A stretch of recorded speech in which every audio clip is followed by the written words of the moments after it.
Hello and welcome back to redvoltgaming. This is ETS2 episode 2. Now, the last episode had to split into two parts. The first one is just a bit of an introduction, my setup, things like that. The second one's actually getting on with the jobs and starting to build the company. Now, so far I've had to correct one mistake that I did in the last, or the setup video, part 1 of the last episode. I had to take the automatic engine start, engine and electric start off. I prefer, to press the ignition, then start up the engine. So I was taking that off, just a little bit of an update. So let's check out our money here, which I've completely forgotten how to do.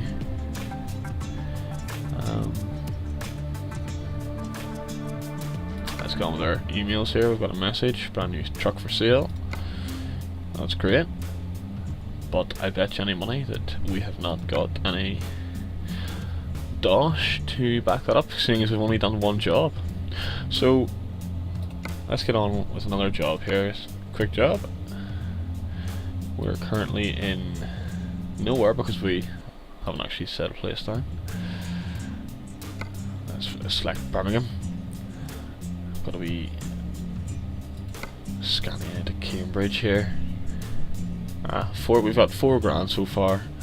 Let's try and pick something a wee bit bigger. Well, 2 grand seems to be some of the biggest here. A man truck, which aren't too bad. The Cardiff, and it's a couple of hundred more, so I think I'll do that. At the moment, we need to worry more about money than we do about types of trucks, I suppose. Okay, so got an email. I'll ignore that for now. Turn that off. Turn the engine on. Handbrake off. Gear up. Won't make the same mistake again.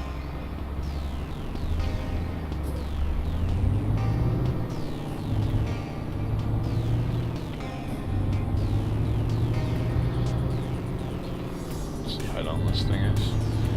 Probably a standard one anyway, but it's good to see how big your trailer is, to know how big your steering needs to be.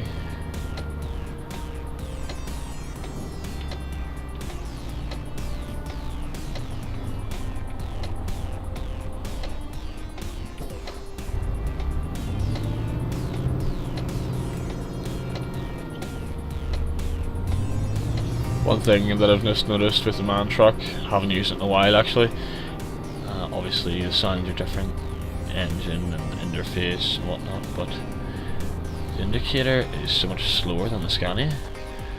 Obviously that's just a design, but so I really enjoyed filming the first episode, and my hope is to make them a little bit more interesting. And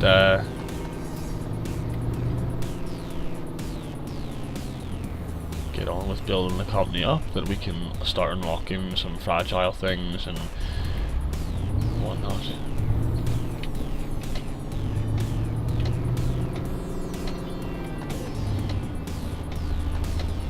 Also, I'm looking forward that I can get the high-powered pack as well. Start being able to access that and chill out about it. It's more challenging.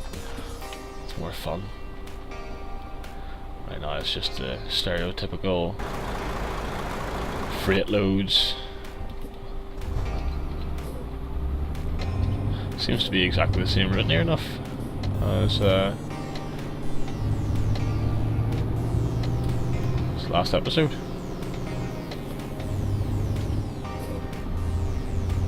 These man trucks aren't too bad. A little bit slower, maybe just the power's different from the 2 trucks so far. But this truck is a little bit less powerful. Makes it more interesting.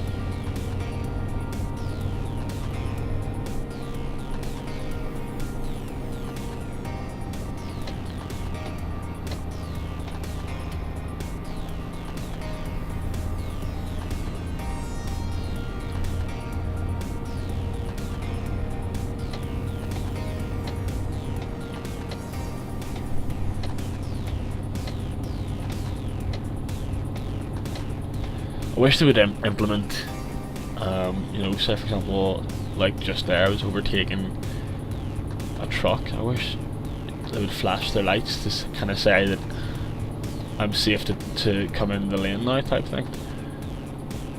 Ah, no retarder on this truck. Obviously a less powerful truck. You know, more the higher end trucks or the more worked on trucks have a retarder on them, so clearly this is one of the the smaller trucks, which isn't too bad. Makes it a bit more challenging. Still trying to work out the rev counter on this as well. Makes it a bit more challenging and a bit more interesting.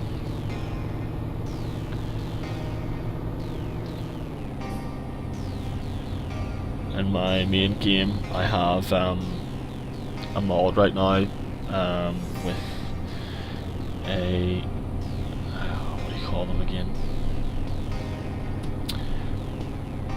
It's like a pit bull, but it's not the pit bull. One of the American style trucks with a long front is completely different to drive because of the wheelbase and stuff, and where the steering is situated.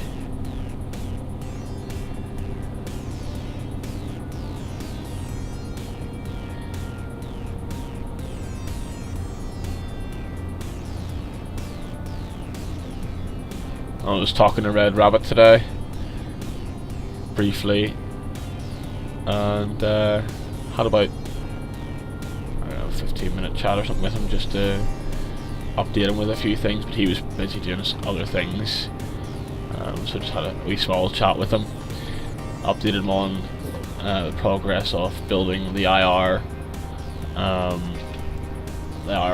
head track system.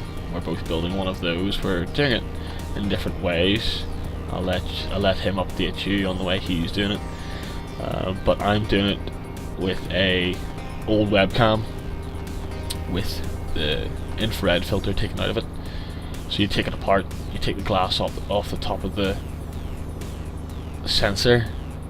It's kind of got a green and red kind of shimmer to it, like you'd see like a pair of glasses with a anti-glare coat on it, with kind of looks like green kind of shimmer to it. Same thing, you take that off and you can have all the infrared light come through. And I went and bought the components for the other half of the IR track system, which obviously is the LEDs and stuff like that, the resistors, the components to build that that you put on your head. And this is the first time I'm doing this. The first time Red Rabbit's doing this. So it's going to be really interesting to find out, you know, how to do it, and see if it all works as well. Because obviously there's a piece of software out there that allows you to do it, but it's open source, so it's all kind of up in the air, mystical right now.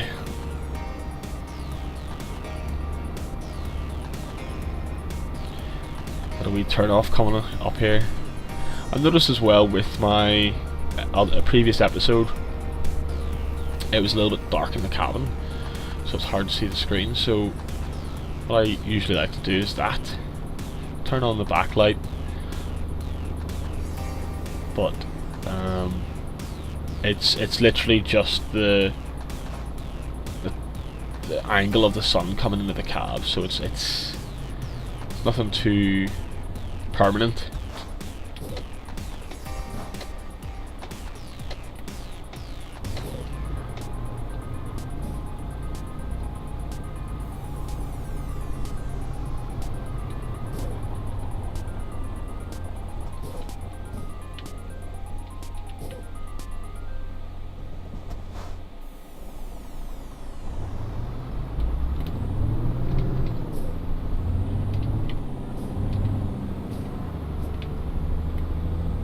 Right, on our way now in the single lane roads on our way to Cardiff.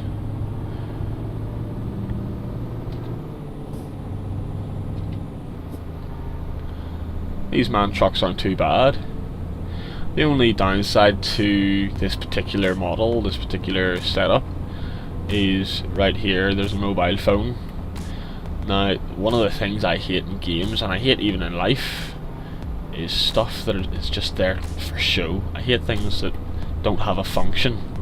For example, if you have a watch and it has, you know, the fancy dials in the background, but the hands on those dials don't move, it's just stupid. If there's no function, don't put it there. You know, maybe one day it'll implement, you know, SCS will implement some sort of function for it, maybe. I'm not sure. Maybe there already is one. I don't know about it because I don't use man trucks that often. But really, you know, maybe even multiplayer would be good to maybe, you know, see the wave bar of your speech or their speech on the screen whenever a team member is talking or something. I don't know, or convoy or whatever. Maybe they'll implement something that would be a nice idea, but right now it doesn't have a function to my knowledge, so it's kind of pointless to have it there.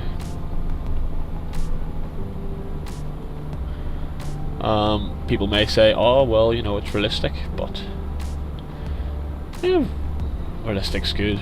Functionality is also better, in my opinion. This is bogging out, something's shocking. There we go. Oh, some of their lights on, it's getting a wee bit dark. I thought it was maybe just about to rain.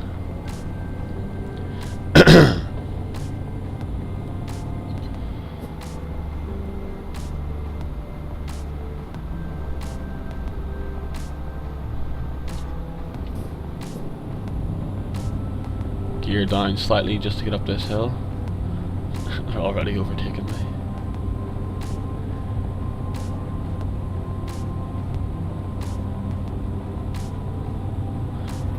It would be cool one day if there is a developer out there who likes ETS2 and other simulator games. It'd be cool to have one big sim game, one big game to beat them all. Something that's as big as Skyrim, open world like Skyrim. You can drive trucks in it like ETS2. You can build a farming business like Farming Simulator, transport simulators, bus and train. Everything in there, building different companies, you know, simulating everything. You know, like kind of like Half-Life 2. No, like Second Life. You know, it would be that kind of concept, but nothing like Second Life, because that was a really bad game in my opinion. It was more of a social aspect, kind of Habbo Hotel type stuff, but all-in-one simulator, you know, Sims in there as well, building houses and, you know, stuff like that. So if you were doing a farming simulator type stuff, you could build your barn and your farming rigs, your setup like that, from the same engine or technology as Sims.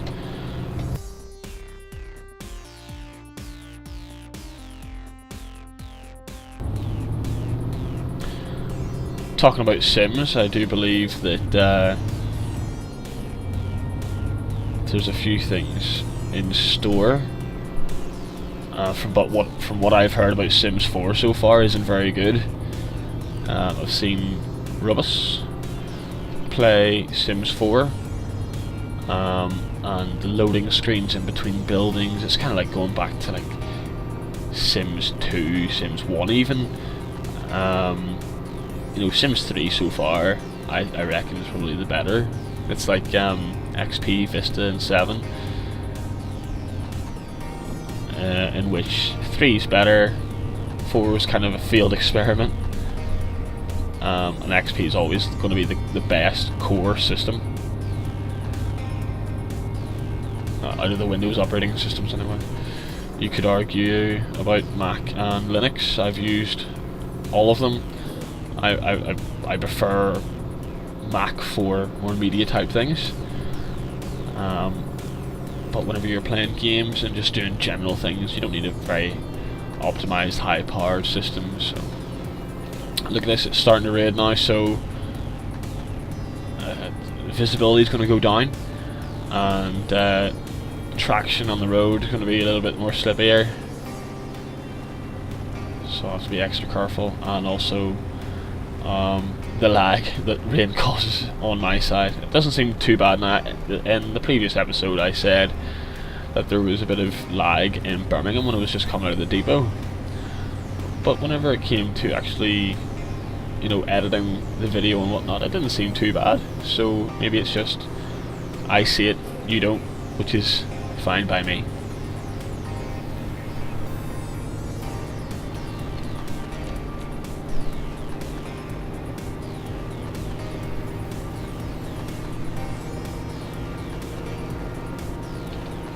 I'm building up quite a bit of speed here. I might have to slow down.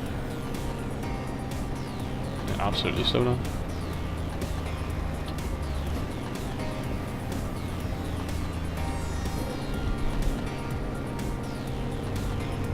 Sometimes I don't realise how heavy-fingered I am.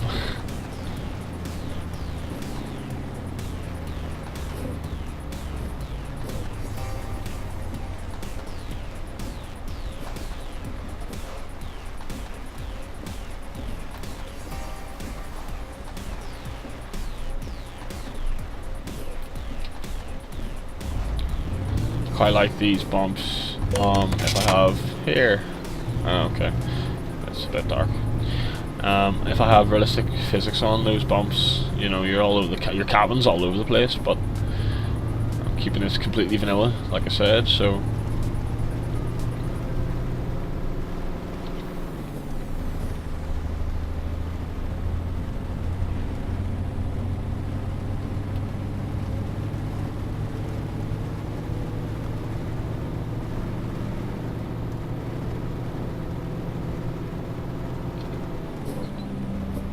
Pay more attention to my rev counter as well. And I actually don't know where the fuel gauge is on this.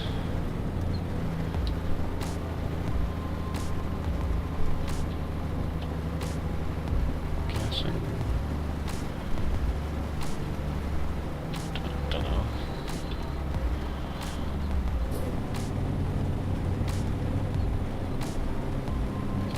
What I could do is just use this. I've got plenty of fuel. Need to remember to read that email at the end of this job as well. Probably going to be like, take a bank loan out, buy your first Scania.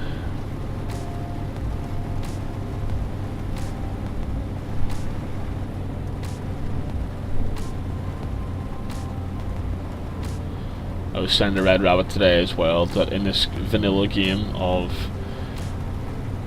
ETS2 I'm going to keep it hopefully completely Scania, so just using the one company, so I'll try to make this MAN truck a one-off.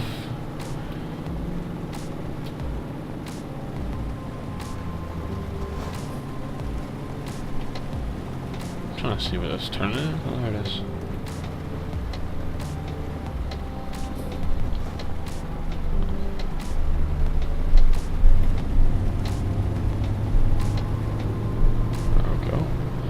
Got a nice turn there, especially for using an Xbox controller.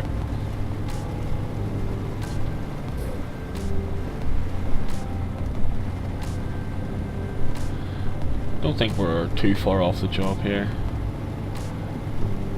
Haven't been keeping attention to the road signs. So.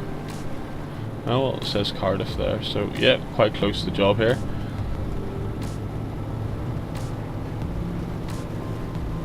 Hopefully soon. Well, the plan is obviously buy the first truck, buy the first headquarters, and then get enough money to get a few drivers, a few trucks, start making profit from that, and build up the business until you're rolling it in and buying different trucks to play with and mess around. Because obviously, like in my game, in my offline game that I have, that I've been playing for quite a while, I've got a few trucks in my headquarters that are literally just fancy paint jobs, or things just to play around with, nothing to do proper work with. And then I've got the proper, I've got 3 different trucks. One that's 2x6 system, so the 2 wheels at the back pull. 2x4, so you've got 2 sets of wheels at the back, and one of those steers as well as the other one pulling. Obviously your front wheel steer as well, but that's just the 2 different systems you can have. And then the other one is more high powered for the high powered pack. I've built it specifically for that.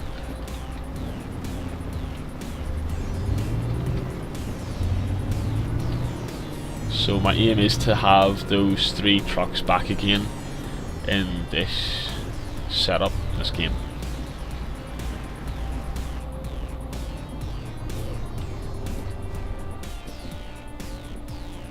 Let's get nice and close here. I love that front there. Be able to see how far you are to the car in front, or the vehicle in front.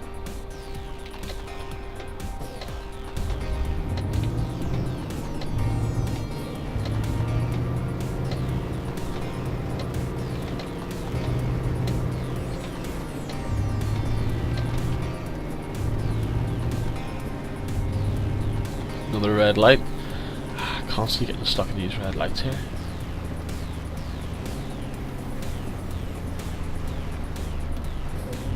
Oh, that's good. Nothing coming the other way, I can switch over.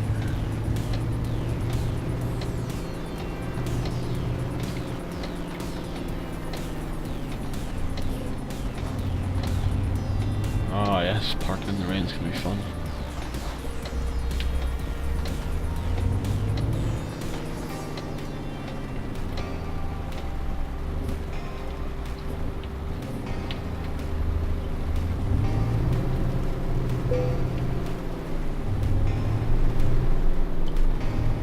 No thank you, I'm not skipping this. Extra 45 points of experience, thank you.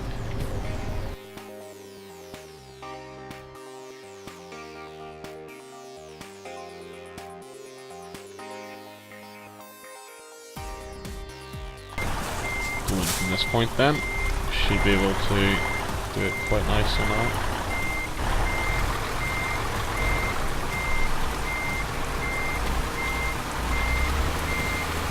Oh, that's bad. Nice. Perfect.